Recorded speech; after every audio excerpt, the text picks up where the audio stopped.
Hello guys, I am at Subaru Oro, and while taking the time off from waiting for my car to finish from the service, I'm going to look at the lineup of Foresters in this dealership. So I'm gonna take a look at that, the entry level Forester, which is the 2.0 IM. This Forester will cost at about 1.7 million, 28,000 pesos. So what can you get with an entry level Forester? Let's see and let's find out.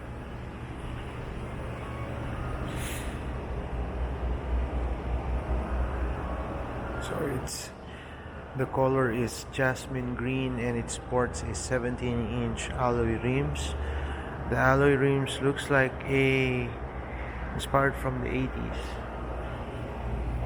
So up front, good afternoon. Up front you've got standard LED headlamps with daytime running lights. Very pronounced big front grille that Subaru is known about. There's the usual corporate branding or corporate design face. So like as always, like most Foresters, they have this pop-up headlight washers. So when you're driving out of town in very bad weather, big chances that this whole headlight will get dirty. With the pop-up headlamps, it's going to be a convenience for you as a driver. Going down, we have the standard fog lamps. These are pretty amazing fog lamps. By the way, the review or this presentation will somehow be biased because I'm an owner of a Subaru Forester SH body. And with this 2019, we have the SK Forester. So this is the latest generation. The previous one was the SJ. I think it's still available as the XT model. That's the last turbo in the lineup in the Philippine market and in the whole world. And before the SJ was the SH. So I drive an SH. So going through the side here, you've got roof rails, and then what sets this apart from the top of the line Forester is that you have a body colored door handles instead of the chrome.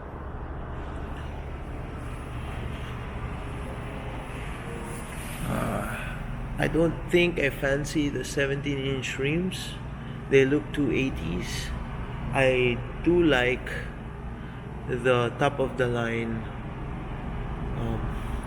the rims that come from the top of the line model. So you also have these side moldings here just to make it look very outdoorsy. At the back you've got a very pronounced tail light. I think this one is LED. I'm not all too sure. I haven't really seen the brochure, but okay. So that's about. Long gone are the dual taillights. I think they dropped that off after the SJ. When you can differentiate the XT model, the SJ 2.5 liter XT SJ body with a two tail, what do you call it? Two mufflers in the back. The NA versions only have a single muffler, so it does make it look a little bit bare. But what's the whole point of having two mufflers if only you have an NA? Going through the quarter angle, and then you also get this side signal lights on the side mirrors there.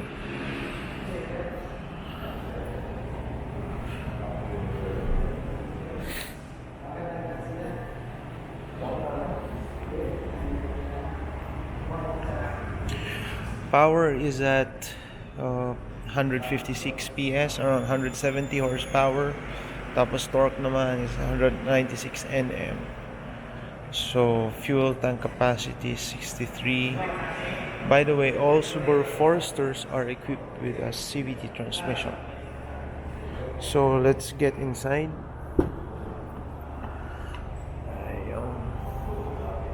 As you can see, you are always be welcomed with a very large door. So ingress, getting inside and getting out is quite a breeze on this Forester. The side, very high quality plastics there. I like the design of this door handle, inside door handles, and most especially these power windows. It's very upscale, very upscale. So down below, I just want to point out that compared to other crossovers, you got a rubber seal here. Ito, yan. The whole point of this is I like the quirky design of how this was designed by Subaru engineers, because whenever you go through a puddle, no, madudumihan talaga to. Chances are outside niya madudumihan. Tapos ang iba kasi sasakyan naka-protrude yung parang seals niya. They go out this with this parang rubber seal niya. Magiging waterproof to. So hindi naman waterproof, but dirt proof or mud proof. So kahit anong mangyari, hindi malinis to all the time. So what's gonna happen is that for a moment, when you put your pants here, so hindi siya dumihan, kahit lapitin mo, hindi talaga siya madudumihan. So it's a good thinking, because majority of the owners of the people who buy Subarus are people who have parang medyo active yung lifestyle nila. But I think the demographics with the Philippine buyers are mostly very middle-aged professionals with families, and there di naman nagdi-disappoint siguro ang kaya ko na kaganina pa ko coffee, nag-video na lang gali ko kay gahulat ko sa kuang ba unit. So there, going back, this is the entry-level Forester. Of course, fabric, but very high quality. I believe ever since Subaru was in the market in 2005 or 2006, most of the Subarus do really come with a very nice interior quality. So much that they are being compared with other Japanese manufacturers. So inside, again, this is the most people, they would incline kung 240 ang top speed ang nakalagay sa indicator, the car would go 240, but actually the car is limited to 197 kilometers per hour. So hindi mo talaga siya masasagad. And this car, although it can go to that speed, it wasn't really you won't appreciate the car because of that speed, of that top speed. Rather, you know that you like the Forester, you will love the Forester because of the visibility. Ayan, that's the visibility. If you sat inside the Forester, you will really feel the airiness of the cabin, kasi sobrang laki ng windshield niya. The windows are nice and big, and then you've got doors that shut so good. It produces a very good thud sound. And then just a comparison, this is my hand, and look at those side mirrors. Napakalaki ng side mirrors, making it very nice to drive around the city and maneuver tight spaces. By the way, this car is quite hefty, no, because the Forester lineup has grown since henceforth. That's why they produced the XV to compete with the much more compact crossovers. Again, the entry level Forester, they also come with vanity lights with vanity mirror with lights. Tapos yon, you can extend this one para hindi ka masilawan, or kung nagtatago ka sa madadaanan mong X, hindi ka makikita. What else? You've got sunglass holder. Very typical of a family crossover vehicle, but what sets this apart is the quality of the interior. The ergonomics is also top notch.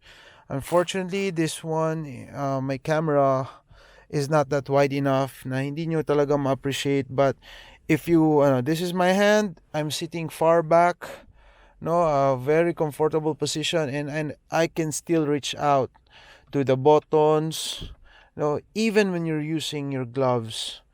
Even when you're using your gloves, kayang-kaya mong abutin yan, kayang-kaya mong ma-memorize yan with your what's this, yung parang memory na madali nyo lang matandaan. And this one, the gear lever, very very rewarding to hold naman. Park, rear, neutral, drive, very very para straight to the point. And of course, like most Subarus today, except the BRZ, you have the X mode. No, X mode is like a parang terrain management, similar to if you get inside to a Land Rover or a Ford, merong mud, ruts, and something, stuff like that na pwede mo i-configure ang sasakyan when you are transversing into those kind of terrain. Tapos you also have an electronic parking brake and auto vehicle hold. So the auto vehicle hold is when you park on an incline or you sit on traffic on an incline, the car won't go back because of gravity. Instead, it will hold, and then until even when you release the brakes, para you still have ample amount of time para makapag-transfer yung power sa maka-move forward ka. Yun, ganun. So going back to the steering wheel, very very nice here. You have volume controls. By the way, this is the entry level, so I don't think they made it really parang bare compared to other Korean KDMs. And you also have paddle shifters. Pero the entry level cost 1.7 million. Remind you, my SH Forester started at around 1 million pesos. The fabric is also nice. The seats are comfy even for long drives. Tapos very very supportive kahit sa mga makurbadang daan sa Bukidnon o kaya kahit anong daang manok. So, yun. Glove box naman, very very big, pero I think it's enough for the owner's manual, tapos a little bit of stuff. Tapos you've got a very big cup holder there. May bottle holder ka dyan, and dito, both left and right, you have bottle holders. Sa cubby hole naman, I think it's quite deep. Yeah. You have a coin holder, perhaps a very small phone. No, inside meron kang 12-volt adapter. By the way, dito din sa center stock, just in front of the gear lever, meron ditong HDMI in, USB and auxiliary port, and 12-volt adapter.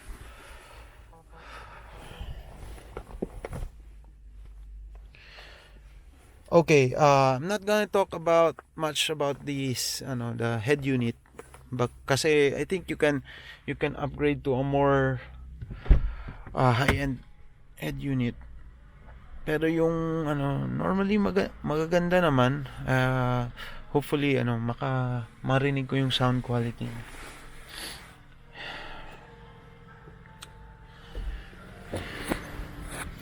Dito sa stock, maraming empty buttons or blank. Kasi this is an entry-level model.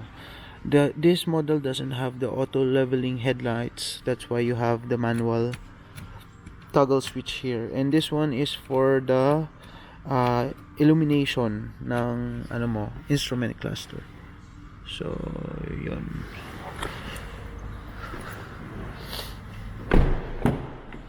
Going back naman. Likewise, same principle here, no? Like, you also have bottle holders, and then so very very big, very very spacious. Also, you also have rear AC vents. Tapos, yung USB charger. I think this is parang good as a fast charger na kasi 2.1 amps. Eventually, they will come up with 3.0. That's really fast charger, but most phones are not compatible with that. Sa headliner niya, okay naman yung quality, maganda naman. Nakakamiss lang sa entry level yung power moonroof. Kasi parang ang gandang feature talaga ang power moonroof, because guys, this Forester is designed to eat miles, to eat kilometers. Ang sarap niyang dalhin out of town. Ang luwag niya, the suspension is soft, the suspension is tuned for long distance drive.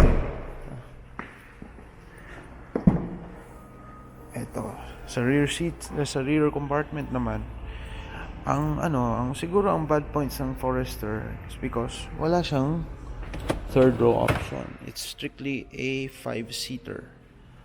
But with that, I don't find this very very plentiful naman storage. It's just adequate. No, my SH Forester is good enough for me, but it's not the best. Whenever I go on a long trip, minsan talaga binabagsak ko itong second row seats. By the way, there's a button to drop down the seats. This is here there.